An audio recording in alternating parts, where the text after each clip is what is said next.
Jacques, chapitre 1. Jacques, serviteur de Dieu et du Seigneur Jésus-Christ, aux 12 tribus qui sont dans la dispersion. Salut.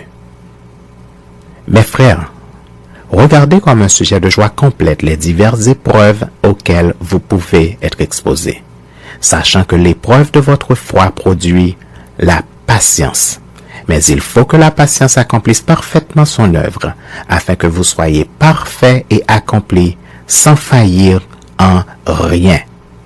Si quelqu'un d'entre vous manque de sagesse, qu'il la demande à Dieu qui donne à tous simplement et sans reproche, et elle lui sera donnée.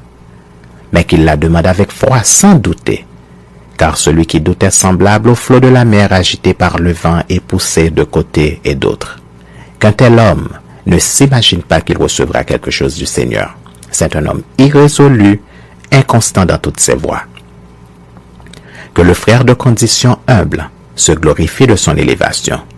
Que le riche, au contraire, se glorifie de son humiliation, car il passera comme la fleur de l'herbe. Le soleil s'est levé avec sa chaleur ardente, il a desséché l'herbe, sa fleur est tombée et la beauté de son aspect a disparu. Ainsi le riche se flétrira dans ses entreprises. Heureux l'homme qui supporte patiemment la tentation, car après avoir été éprouvé, il recevra la couronne de vie que le Seigneur a promise à ceux qui l'aiment. Que personne, lorsqu'il est tenté, ne dise « c'est Dieu qui me tente », car Dieu ne peut être tenté par le mal et il ne tente lui-même personne. Mais chacun est tenté quand il est attiré et amorcé par sa propre convoitise.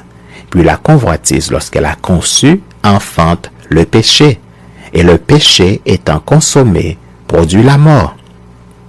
Ne vous y trompez pas, mes frères bien-aimés. Toute grâce excellente et tout don parfait descendent d'en haut, du Père des Lumières chez lequel il n'y a ni changement, ni ombre de variation. Il nous a engendrés selon sa volonté par la parole de vérité, afin que nous soyons en quelque sorte les prémices de ses créatures. Sachez-le, mes frères bien-aimés, ainsi que tout homme soit prompt à écouter, lent à parler, lent à se mettre en colère, car la colère de l'homme n'accomplit pas la justice de Dieu. C'est pourquoi, rejetant toute souillure et tout excès de malice, recevez avec douceur la parole qui a été plantée en vous et qui peut sauver vos âmes. Mettez en pratique la parole et ne vous bornez pas à l'écouter, en vous trompant vous-même par de faux raisonnements.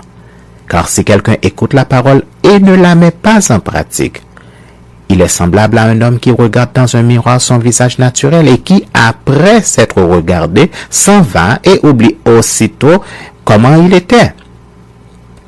Mais celui qui aura plongé les regards dans la loi parfaite, la loi de la liberté, et qui aura persévéré, n'étant pas un auditeur oublieux mais se mettant à l'œuvre, celui-là sera heureux dans son activité. Si quelqu'un croit être religieux sans tenir sa langue en bride, mais en trompant son cœur, la religion de cet homme est vaine. La religion pure et sans tache devant Dieu notre Père consiste à visiter les orphelins et les veuves dans leurs afflictions et à se préserver des souillures du monde.